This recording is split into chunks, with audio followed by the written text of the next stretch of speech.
இஸ்ரேலிய ஆக்கிரமிப்பின் 3 போலீஸ் அதிகாரிகளையும் தளபதியையும் தட்டி தூக்கிய பலஸ்தீனிய போராளிகள்.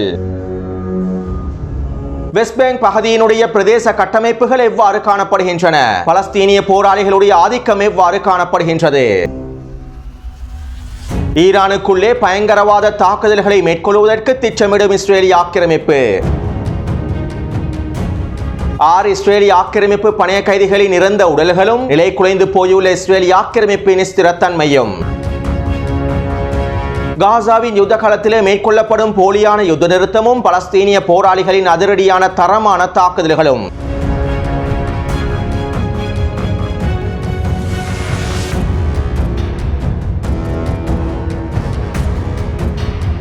அண்டை நாடுகளின் உதவிகளுடன் ஈரானுக்கு எதிரான போரொன்றினை ஆரம்பிப்பதற்கு, பிராந்திய போரொன்றினை ஆரம்பிப்பதற்கு இஸ்ரேலிய ஆக்கிரமிப்பு மாத்திரமே விரும்புகின்றது. ஈரானிய தலைமைகள் இஸ்ரேலிய ஆக்கிரமிப்பின் ஆத்திரமூட்டல்களுக்கு அடிபணியவில்லை. பிராந்தியத்திலே பெரிய அளவிலான இராணுவ நடவடிக்கைகளை ஈரான் விரும்பவில்லை. ஆனால் இஸ்ரேலிய ஆக்கிரமிப்பு ஈரானை தூண்டுவதற்காக தொடர்ச்சியாக எல்லா விதமான முயற்சிகளையும் மேற்கொண்டு வருகின்றது. தெஹ்ரானிலே ஹமாஸினுடைய தலைவர் படுகொலை செய்யப்பட்டது ஈரானை ஆத்திரமூட்டக்கூடிய செயலாகும். இதன்போது ஈரானிய தலைமைகள் அவசரப்பட்டு முடிவுகளை எடுக்கவும் இல்லை. ஆனால் இஸ்ரேலிய ஆக்கிரமிப்பின் இந்த தாக்குதலானது ஈரானின் இறையாண்மையையும் ஒருமைப்பாட்டையும் மீறிவிட்டது. எனவே இதற்கான பதிலடி தாக்குதல்களை மேற்கொள்வதற்கான எல்லா விதமான உரிமையும் ஈரானுக்கு இருக்கின்றது என்றும் ரஷ்யாவினுடைய வெளியுறவுத்துறை அமைச்சர் நேரடியான கருத்துக்களை வெளியிட்டுள்ளார். அத்தோடு இன்றைய தினத்திலிருந்து கால வரையறையின்றி ஈரானின் வான்பரப்பிலே நோட்டம் வெளியிடப்பட்டுள்ளது. இன்றைய தினத்திலிருந்து ஈரானின் வான்பரப்பை பயன்படுத்தக்கூடிய விமானிகள் மிகவும் கவனமாகவும் பாதுகாப்பாகவும் பயன்படுத்துமாறும் ஈரானிய தலைமைகள் கோரிக்கை விடுத்துள்ளார்கள். மேலும் இன்றைய தினம் மேற்கு ஈரான் பிரதேசத்தில் சில பயிற்சிகளும் கொள்ளப்பட்டிருப்பதாகவும் ஈரானிய ஊடகங்கள் குறிப்பிட்டுள்ளன. அத்தோடு ஈரானின் தென்கிழக்கு பிரதேசத்தில் இருக்கக்கூடிய பயங்கரவாதிகளுடன் இஸ்ரேலிய ஆக்கிரமிப்பு, ஜியோனிஸ்ட் ஆக்கிரமிப்பு தலைமைகள் தொடர்புகளை ஏற்படுத்தி இருப்பதாகவும் இதன் மூலமாக ஈரான் முழுவதும் பயங்கரவாத தாக்குதல்களை மேற்கொள்வதற்கான வேலை திட்டங்களை முன்னெடுத்திருப்பதாகவும் ஈரானிய தலைமைகள் கருத்துக்களை தெரிவித்திருப்பதாக ஃபர்ஸ் ஊடகமானது செய்திகளை வெளியிட்டுள்ளது. ஏற்கனவே ஈரானின் தென்கிழக்கு பிரதேசத்தில் இருக்கக்கூடிய பயங்கரவாதிகளுக்கு எல்லா விதமான உதவிகளையும் ஜியோனிஸ்ட் ஆக்கிரமிப்பும் அமெரிக்க ஆக்கிரமிப்பும் மேற்கொண்டு வருகின்றது. குறிப்பாக MEK ஜெய்ஷல் பயங்கரவாதிகளுக்கும் இன்னும் ஏனைய பயங்கரவாதிகளுக்கும் ஜியோனிஸ்ட் ஆக்கிரமிப்பும் அமெரிக்க ஆக்கிரமிப்பும் மேற்குலக நாடுகளும் பல்வேறு பற்ற உதவிகளையும் மேற்கொண்டு வருகின்றன. அது மட்டுமல்லாமல் ஈரானின் தென்கிழக்கு பிரதேசத்தில் இருக்கக்கூடிய MEK பயங்கரவாதிகளுக்கும் ISIS பயங்கரவாதிகளுக்கும் நிறையவே தொடர்புகள் காணப்படுகின்றன.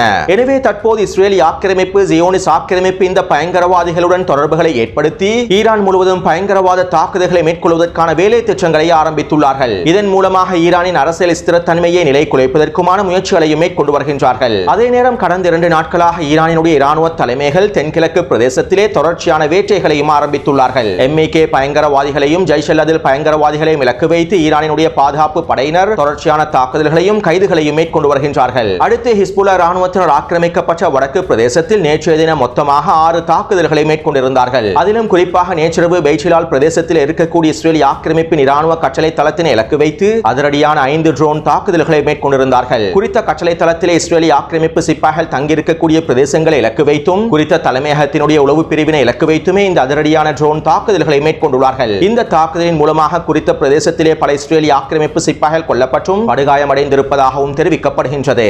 அதே போன்று இஸ்ரேலிய ஆக்கிரமிப்பின் 5 இராணுவ தளங்களை இலக்கு வைத்து கவசதர் பேவுகணை தாக்குதல்களையும் புர்கான் ஏவுகணை தாக்குதல்களையும் மேற்கொண்டுள்ளார்கள். மேலும் இன்று காலையிலிருந்து மாலை வரை 3 இராணுவ தளங்களை இலக்கு வைத்து அதிரடியான ஏவுகணை தாக்குதல்களையும் மேற்கொண்டுள்ளார்கள்.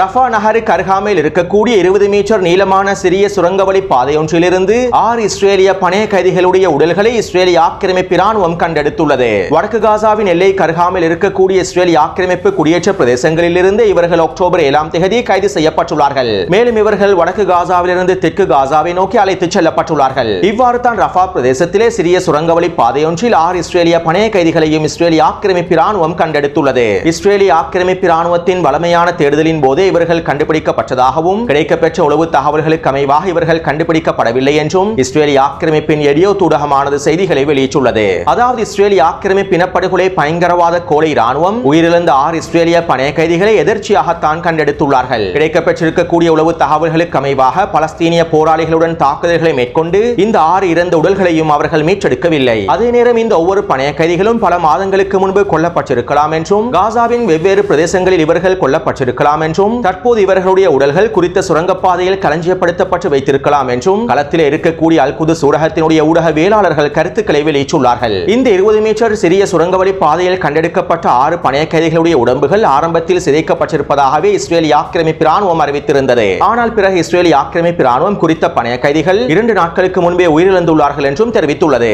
அதே நேரம் ஏற்கனவே இஸ்ரேலிய ஆக்கிரமிப்பின் வான்வழி தாக்குதலினால் படுகொலை செய்யப்பட்ட இஸ்ரேலிய பணைய கைதிகளை தான் ஹமாஸ் தரப்பினர் இந்த சிறிய சுரங்கவழி பாதையில் வேண்டுமென்றே விட்டு சென்றுள்ளார்கள் என்றும் களத்தில் இருக்கக்கூடிய ஊடகவியலாளர்கள் செய்திகளை வெளியிட்டுள்ளார்கள். ஏனென்றால் ஒரு பொழுதும் ஹமாஸ் தரப்பினர் ஒரே இடத்தில் 6 பணைய கைதிகளை வைத்திருக்க மாட்டார்கள். குறைந்தது 2 பணைய கைதிகளை தான் ஒரே இடத்தில் வைத்திருப்பார்கள். அவ்வாறு அவர்கள் கொல்லப்பட்டாலும் ஒரே இடத்தில் 6 பணைய கைதிகளையும் வைத்திருக்க மாட்டார்கள். எனவே 6 பணைய கைதிகளுடைய உடல்களும் ஒரே இடத்தில் கிடைக்கப்பெற்றிருப்பது ஹமாஸ் தரப்பினரே இந்த பணைய கைதிகளை வேண்டுமென்று விட்டு சென்றதற்கான மிக முக்கியமான ஆதாரமாகும். மேலும் இஸ்ரேலிய ஆக்கிரமிப்பு ராணுவத்தின் வான்வழி தாக்குதலினால் கொல்லப்பட்ட பணைய கைதிகளை ஹமாஸ் தரப்பினர் இவ்வாறு விட்டு செல்வதன் மூலமாக இஸ்ரேலிய ஆக்கிரமிப்புக்கும் அமெரிக்க ஆக்கிரமிப்புக்கும் செய்தி ஒன்றையும் வழங்கியுள்ளார்கள் என்றும் அல்-குதுஸ் ஊடகத்தினுடைய இராணுவ ஆய்வாளர்கள் குறிப்பிட்டுள்ளார்கள். இவ்வாறு கொல்லப்பட்ட இஸ்ரேலிய ஆக்கிரமிப்பு பணைய கைதிகளை பெற்றுக் கொள்வதன் மூலம் இஸ்ரேலிய ஆக்கிரமிப்பின் அரசியல் களத்திலே மிகப்பெரிய பதற்ற நிலைமையும் ஸ்திரத்தன்மை இழந்த நிலைமையும் ஏற்படும் என்பதன் காரணத்திற்காகவும் நெட்டன்யாஹுவுக்கு எதிரான அழுத்தங்களை அதிகரிக்க முடியும் என்கின்ற காரணத்திற்காகவுமே இந்த 6 பணைய கைதிகளும் கைவிடப்பட்டுள்ளார்கள் என அல் ஜசீரா ஊடகத்தினுடைய ஆய்வாளர்களும் கருத்துக்களை வெளியிட்டுள்ளார்கள்.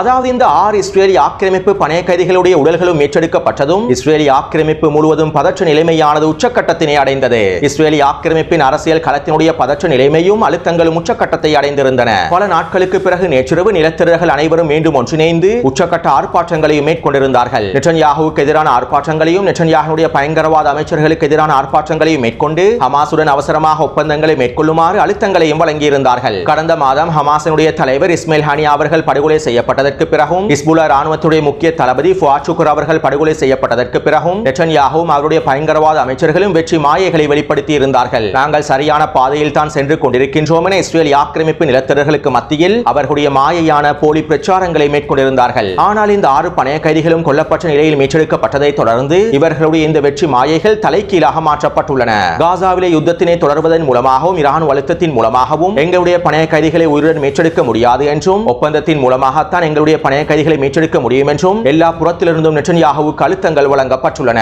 அத்தோடு இந்த 6 பணைய கைதிகளுடைய உடல்கள் மூலமாக அமெரிக்க ஆக்கிரமிப்பின் ஜனாதிபதி ஜோ பைடனுக்கும் ஒரு அழுத்தம் ஒன்று வழங்கப்பட்டுள்ளது. ஏனென்றால் கொல்லப்பட்ட இந்த 6 பணைய கைதிகளில் ஒரு அமெரிக்க குடியுரிமை பெற்ற பணைய கைதியும் உள்ளடங்குகின்றார். இதனால் ஜோ பைடனுக்கும் அமெரிக்க ஆக்கிரமிப்புக்கும் அழுத்தங்கள் வழங்கப்பட்டுள்ளன. ஜோ பைடனின் நிலைப்பாட்டினால் அமெரிக்க ஆக்கிரமிப்பின் நிலைப்பாட்டினால் அமெரிக்க குடியுரிமை பெற்ற ஒரு பணைய கைதியை கூட அவர்களால் மீட்டெடுக்க முடியவில்லை என்கின்ற விமர்சனங்களும் குற்றச்சாட்டுகளும் முன்வைக்கப்பட்டு வருகின்றன. அத்தோடு ஹமாஸினுடைய அரசியல் பணியாக உறுப்பினர் இஸ்ஸத் அல்-ரிஷ்க் அவர்கள் இவ்வாறு தெரிவித்துள்ளார். இஸ்ரேலிய பணைய கைதிகளின் மரணத்திற்கு இஸ்ரேலிய ஆக்கிரமிப்பும் அமெரிக்க ஆக்கிரமிப்புமே பொறுப்பேற்க வேண்டும். ஜியோனிஸ் ஆக்கிரமிப்பின் குண்டு வெடிப்புகளினாலேயே இஸ்ரேலிய பணைய கைதிகள் கொல்லப்பட்டுள்ளார்கள். ஜனாதிபதி ஜோ பைடன் இந்த பணைய கைதிகளுடைய வாழ்க்கையில் ஆர்வமாக இருந்தால் காசாவிலே யுத்த நிறுத்தம் ஏற்படுத்தப்பட வேண்டும். இஸ்ரேலிய ஆக்கிரமிப்பின் இனப்படுகொலை தாக்குதல்களை நிறுத்துவதற்கான அதிகளவான அழுத்தத்தினை ஜோ பைடன் வழங்க வேண்டும். மேலும் ஜோ பைடன் எடுத்திருக்கக்கூடிய முடிவுகளின் காரணமாகத்தான் அமெரிக்க குடியுரிமை பெற்ற பணைய கைதியையும் அவர்களால் காப்பாற்ற முடியவில்லை. உண்மையில் ஜோ பைடனை விட ஹமாஸ் பணைய கைதிகள் மீதான வாழ்க்கையில் அக்கறை கொண்டுள்ளது. அதனால் தான் ஐநாவின் பாதுகாப்பு சபையிலே நிறைவேற்றப்பட்ட தீர்மானத்தை வரவேற்றிருந்தது. மேலும் ஜூலை 2ஆம் தேதி மேற்கொள்ளப்பட்ட ஒப்பந்தத்திற்கும் சம்மதத்தினை தெரிவித்திருந்தது. எனவே போர்க்குற்றவாளியான நெட்டன்யாஹுவின் பங்காளியாக இருக்கக்கூடிய பைடன் வரலாற்றில் நினைவு கூறப்படுவார் என்றும் இஸ்ஸத் அல்-ரிஷ்க் அவர்கள் தெரிவித்துள்ளார். அதாவது ஹமாஸ் தரப்பினர் 6 இறந்த பணைய கைதிகளுடைய உடல்கள் மூலமாக இஸ்ரேலிய ஆக்கிரமிப்பின் அரசியல் களத்திற்கும் அமெரிக்க ஆக்கிரமிப்புக்கும் தொடர்ச்சியான அழுத்தங்களை வழங்கியுள்ளது. இஸ்ரேலிய ஆக்கிரமிப்பின் அரசியல் ஸ்திரத்தன்மையை நிலைகுலைத்துள்ளது.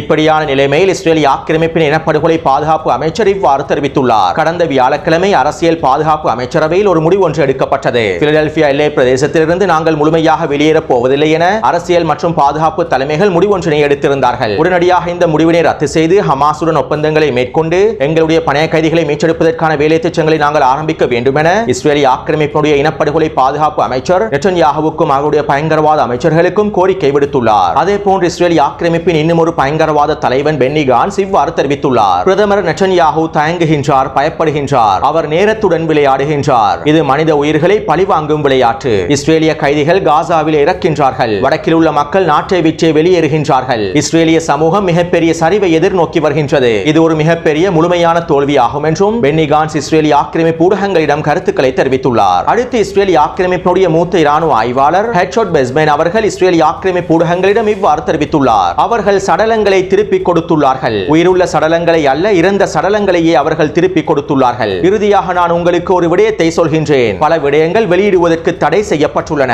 இவ்வாறு வெளியிடுவதற்கு தடை செய்யப்பட்டிருக்கக்கூடிய விடயங்களில் 10% விடயங்களை மாத்திரம் வெளியிட்டால் நீங்கள் அனைவரும் மனநல வைத்தியர்களை நாடுவீர்கள். மேலும் நிலைமையானது மோசமடைந்து நீங்கள் மனநல வைத்தியசாலைகளிலேயே வாழ்வீர்கள். அதே போன்று இன்னும் ஒரு விடயத்தையும் நான் கூறிக்கொள்கின்றேன். ஹிஸ்புல்லாஹ் ராணுவத்தினர் அவர்களுடைய விரிவாக்க தாக்குதல்களை அடுத்த கட்ட தாக்குதல்களை ஆரம்பித்தால் உடனடியாக நீங்கள் இஸ்ரேலிய நாட்டை விட்டே ஓடிவிடுங்கள். இஸ்ரேலிய மக்களை பயமுறுத்தக்கூடிய 90% விடயங்கள் அனைத்தும் முழுமையாக தடுக்கப்பட்டுள்ளன. நீங்கள் நினைத்து கூட பார்க்க முடியாத பல உண்மைகள் மறைக்கப்பட்டுள்ளன என்பதனையும் இஸ்ரேலிய மக்கள் புரிந்து கொள்ள வேண்டும் என அவர் குறிப்பிட்டுள்ளார். எனவே இந்த தகவல்களிலிருந்து இஸ்ரேலிய ஆக்கிரமிப்பின் உண்மையான நிலைமையினை எங்களுக்கு தெளிவாக புரிந்து கொள்ளலாம்.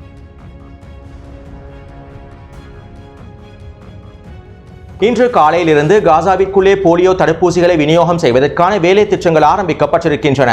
இதன் ஆரம்பமாக மத்திய காசா பிரதேசத்தில் தான் போலியோ தடுப்பூசிகளை விநியோகம் செய்ய போகின்றார்கள். இரண்டாவதாக தெற்கு காசா பிரதேசத்திலும் மூன்றாவதாக வடக்கு காசாவிலும் இந்த போலியோ தடுப்பூசிகளையும் ஏனைய மருந்து பொருட்களையும் விநியோகம் செய்ய போகின்றார்கள். அதே நேரம் குறித்த விநியோகங்களை ஐநாவுக்கு கீழால் வேலை செய்யக்கூடிய ஊழியர்கள் தான் விநியோகம் செய்வார்கள் என்றும் குறிப்பிடப்பட்டிருந்தது. இருப்பினும் காசாவில் இருக்கக்கூடிய சுகாதாரத்துறை அமைச்சகமானது இந்த விநியோகங்கள் அனைத்தும் எங்களுடைய ஊழியர்கள் மூலமாகத்தான் விநியோகம் செய்யப்படும் என்றும் ஐநாவின் பிரதிநிதிகளும் உலக சுகாதார ஸ்தாபனமும் எல்லா விதமான தடுப்பூசிகளையும் மருந்துகளையும் எங்களிடம் ஒப்படைத்து விட வேண்டும் என்றும் காசாவின் சுகாதாரத்துறை அமைச்சகமானது தெளிவாக குறிப்பிட்டுள்ளது. அதே நேரம் காசாவின் யுத்த காலத்தில் இஸ்ரேலிய ஆக்கிரமிப்பு இனப்படுகொலை பயங்கரவாத கோலை ராணுவம் வான்வழி தாக்குதல்களை நிறுத்தவில்லை. மத்திய காசாவை தவிர வடக்கு காசாவிலும் தெற்கு காசாவிலும் தொடர்ச்சியான வான்வழி தாக்குதல்களை மேற்கொண்டு வருகின்றது. அத்தோடு குறித்த பிரதேசங்களில் பலஸ்தீனிய போராளிகளும் இஸ்ரேலிய ஆக்கிரமிப்பு சிப்பாய்களுக்கு எதிராக தரமான தாக்குதல்களை மேற்கொண்டு வருகின்றார்கள். இதற்கமைவாக அல்-கஸாம் படையினரும் அல்-குதுஸ் படையினரும் ஒன்றிணைந்து ஜைத்தூன் தெற்கு பிரதேசத்தில் கூட்டு தாக்குதல்களை மேற்கொண்டுள்ளார்கள். குறித்த பிரதேசத்திலே நிலை கொண்டிருக்கக்கூடிய இஸ்ரேலிய ஆக்கிரமிப்பு சிப்பாய்களுக்கு எதிராக தொடர்ச்சியான மோட்டார் குண்டு தாக்குதல்களையும் ஏவுகணை தாக்குதல்களையும் மேற்கொண்டுள்ளார்கள். மேலும் குறித்த பிரதேசத்திலே ஸ்னைப்பர் தாக்குதல் மூலமாக ஒரு இஸ்ரேலிய ஆக்கிரமிப்பு சிப்பாயை அழித்துள்ளார்கள். இதைத் தொடர்ந்து குறித்த பிரதேசத்திலே அதிரடியாக களமிறங்கிய அல்-அக்ஸா படையினர் கெரில்லா போர் முறையின் மூலமாக 2 மெர்காவா போர்த்தாங்கி வாகனங்களை அழித்துள்ளார்கள். அதே போன்று ஒமர் அல் காசிம் படையினரும் ஆர்பிஜி ஏவுகணை மூலமாக குறித்த பிரதேசத்தில் ஒரு மெர்காவா போர்த்தாங்கி வாகனத்தை அழித்துள்ளார்கள். அடுத்து ரஃபாவின் மேற்கு பிரதேசமான தாலல் சுல்தான் பிரதேசத்தில் அல்-கஸாம் படையினர் யாசின் ஏவுகணை மூலமாக ஒரு புல்டோசர் வண்டியை அளித்துள்ளார்கள். அதே போன்று அல்-அக்ஸா படையினர் தாலல் சுல்தான் மேற்கு பிரதேசத்தில் ஒரு மெர்காவா போர்த்தாங்கி வாகனத்தையும் ரஃபா நகருக்கு அருகாமையில் ஒரு மெர்காவா போர்த்தாங்கி வாகனத்தையும் அளித்துள்ளார்கள். எனவே நேற்று மாலை 6 மணியிலிருந்து இன்று மாலை 6 மணி வரையில் கிடைக்கப்பெற்ற தகவல்களுக்கு அமைவாக காசாவின் யுத்த காலத்தில் 5 மெர்காவா போர்த்தாங்கி வாகனங்களும் ஒரு புல்டோசர் வண்டியும் அளிக்கப்பட்டுள்ளன. 10க்கும் அதிகமான இஸ்ரேலிய ஆக்கிரமிப்பு சிப்பாய்கள் கொல்லப்பட்டும் படுகாயமும் அடைந்துள்ளார்கள்.